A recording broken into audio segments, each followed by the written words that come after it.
Hola, buen día. En este caso les hablaré acerca del análisis basado en datos. Me presento, mi nombre es Kevin Armando Crespo Rodríguez. Estoy en el programa educativo de Ingeniería Espacial, en la Facultad de Ciencias de la Ingeniería y Tecnología de FCTEC. Bueno, a continuación les hablaré sobre el contenido que vamos a ver en esta presentación. Les hablaré acerca de los tipos de datos que existe en este tema, en el análisis basado en datos.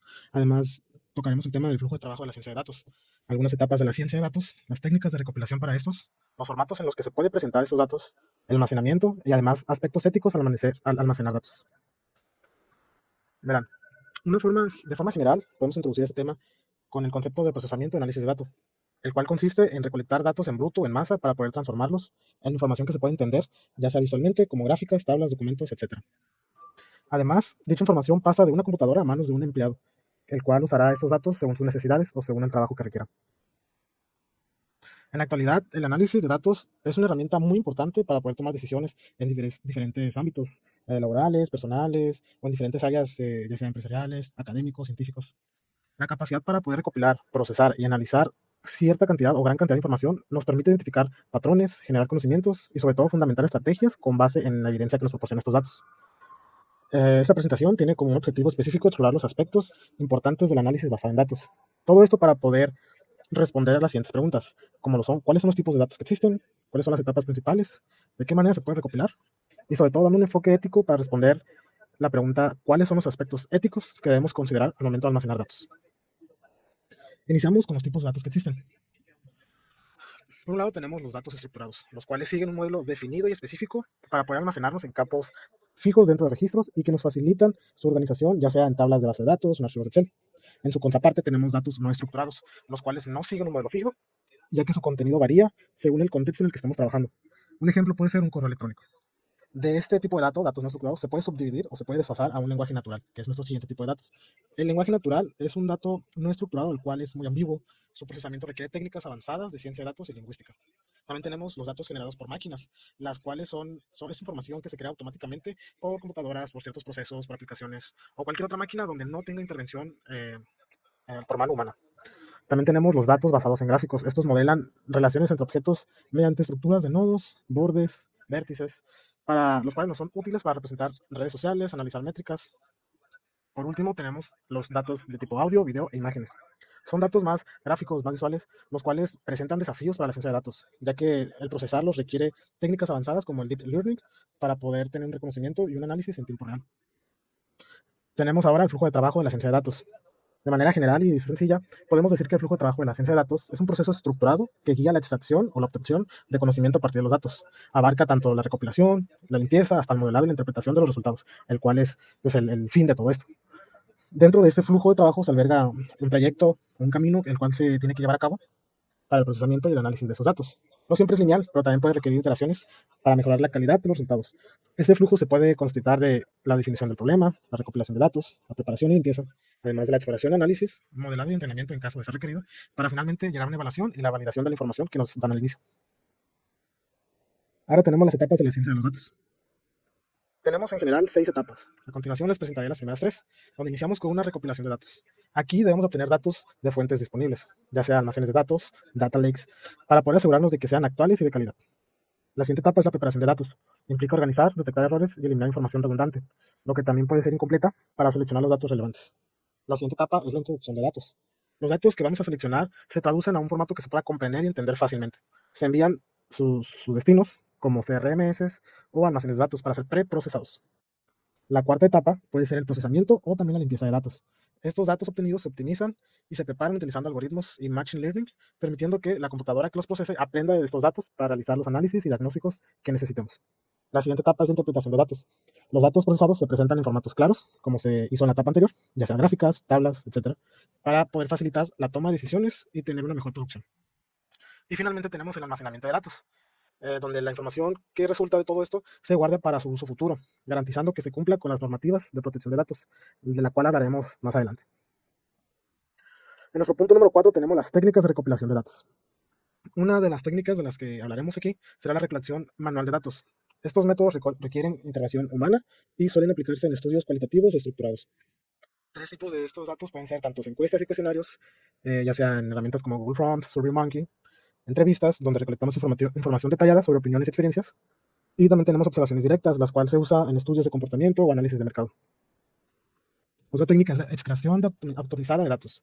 Estos métodos se basan tanto en herramientas como algoritmos que recopilan grandes volúmenes de datos de diversas fuentes. Tenemos el web scraping, las APIs, que son interfaces de aplicaciones programadas, las IoT y sensores, y también tenemos registro de sistemas de IOX. Algunos de estas técnicas pueden ser aplicadas como programas como Scrappy, en el caso de las web scrapings. También tenemos a Google Maps, en el caso de las APIs. Y los sensores pueden ser en diferentes dispositivos, los cuales requieran, obtengan información de sensores integrados de temperatura, de seguridad, de información procesada en redes. La siguiente técnica es la recolección de datos de bases de datos y fuentes estructuradas. Esencialmente tenemos las bases de datos relacionales o SQLs, donde se consulta información de sistemas estructurados, como puede ser MySQL, PostgreSQL, entre otros. También tenemos una contraparte de base de datos no SQLs, donde se extraen datos de MongoDB, Firebase o Cassandra. Estos son ideales para datos no estructurados específicamente. También tenemos el Big Data, ya sea Hadoop o Spark, que son herramientas para procesar y recopilar datos masivos en entornos distribuidos. Otra técnica más puede ser la minería de datos y extracción de información, donde podemos presenciar el text mining, sentiment analysis, el computer vision y el OCR. Más que nada, en esta técnica podemos ver, por ejemplo, en el OCR, donde extraemos información de imágenes y documentos ya escaneados. También nos pueden servir para analizar información de documentos, ya sean correos electrónicos, redes sociales, y también procesar datos de redes o comentarios de clientes para identificar opiniones y en base a esto realizar cambios en, pues vaya, en el producto que estemos manejando. Otra técnica es la simulación y la generación de datos sintéticos. Podemos ver el modelado de datos, donde se crean datos simulados cuando no se dispone de suficientes datos reales. O también podemos tener algoritmos generativos, es decir, crear datos realistas cuando no tenemos datos desde el inicio. Es decir, crear datos no desde cero, sino empleando ciertas características, cierto patrón, vaya en su caso algoritmos. Ahora, ¿de qué manera se pueden presentar estos datos? ¿En qué formatos? Más que nada se pueden presentar en tres formatos. Volvemos a tomar con anterioridad los tipos de datos estructurados, también tenemos los no estructurados, pero también tenemos un formato que es un intermedio, que se llaman semiestructurados. Para resumir, los estructurados se refiere a datos que están perfectamente ordenados, como se dijo anteriormente, lo que nos permite almacenarlos en tablas y procesarlas rápidamente. En su contraparte, los no estructurados hacen referencias a datos que no tienen una definición dada, no tienen longitud, no tienen formato, no tienen forma. Son datos que se recogen en su forma original sin procesar. Y en la versión intermedia, semiestructurados, tenemos datos con cierta organización previa, pero que no están perfectamente estructurados, ya sean ficheros HTML.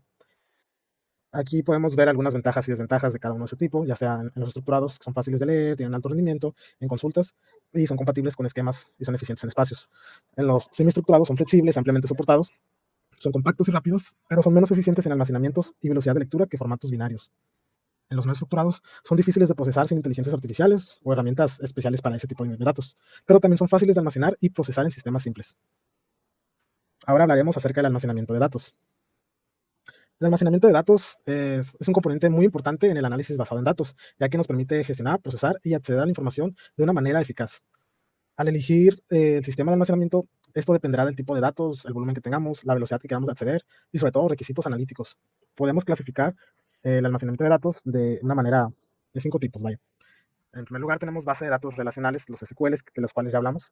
También tenemos los datos no SQL, tenemos los data warehouse o almacenes de datos, tenemos los data lakes y finalmente los almacenamientos en la nube. Ahora, tengamos que dejar en claro que hay dos conceptos al momento de almacenar datos que muy comúnmente se confunden y se cree que es lo mismo, pero no. Tenemos por un lado la base de datos. Este es un sistema el cual almacena para poder acceder y recuperar datos de una manera eficaz. Está optimizado para poder leer y escribir transacciones. Este utiliza un sistema de gestión de base de datos, DBMS, y además de que su estructura se compone por tablas, consultas, informes y todo aquel objeto que nos permita acceder en tiempo real a la información. En su contraparte o por otro lado, ya que se pueden relacionar en ciertos contextos, tenemos el almacén de datos. Este es un sistema que está diseñado para analizar, integrar y reportar datos previamente provenientes de múltiples fuentes. Está optimizado para las consultas analíticas y generar informes detallados, ya sea de tendencias o para comparar diferentes periodos. Además de que su estructura es más simple que la de una base de datos tradicional. Esto nos facilita el análisis de grandes cantidades de información. Finalmente llegamos a los aspectos éticos al momento de almacenar datos. Al almacenar datos en el contexto de Big Data, del análisis basado en datos, es muy importante que consideremos diversos aspectos éticos para poder tener un uso responsable y respetuoso de la información. Estos aspectos pueden ser la recolección de datos, ya que es fundamental que nos aseguremos que los datos recopilados y obtenidos sean representativos y no excluyan deliberadamente grupos, etnias, evitando así sesgos en la información. También tenemos el aspecto de gestionar los algoritmos, ya que estos son o deben ser diseñados y supervisados para evitar que se puedan reproducir prejuicios o discriminaciones existentes. Un ejemplo, una traducción automatizada puede reflejar estereotipos de género si no se controla adecuadamente. También tenemos el aspecto de la privacidad y el consentimiento. Es muy importante y esencial obtener el consentimiento informado de los individuos donde obtengamos esos datos antes de recopilarlos y garantizar la protección de su privacidad, tanto al inicio, al final y durante todo el ciclo de vida de la información. Por otro lado, hablemos de la transparencia y responsabilidad. ¿A qué me refiero con esto? Hay organizaciones que deben ser transparentes sobre cómo utilizar los datos, los algoritmos. Eso nos permite que podamos comprender y cuestionar las decisiones automatizadas que les afectan. Y finalmente tenemos el uso adecuado de la información. Estos son los aspectos más importantes, los cuales debemos considerar, ya que los datos deben emplearse de manera ética. Se tienen que evitar las aplicaciones que puedan perjudicar a individuos o grupos, como la manipulación en campañas políticas o la vigilancia invasiva sin justificación. Y pues bueno, por mi parte es todo. Aquí tenemos algunas referencias y fuentes de consultas donde obtenemos la información para esa exposición, además de si se quiere dar una revisión para obtener más información y para obtener un contexto más detallado. Muchas gracias y buen día.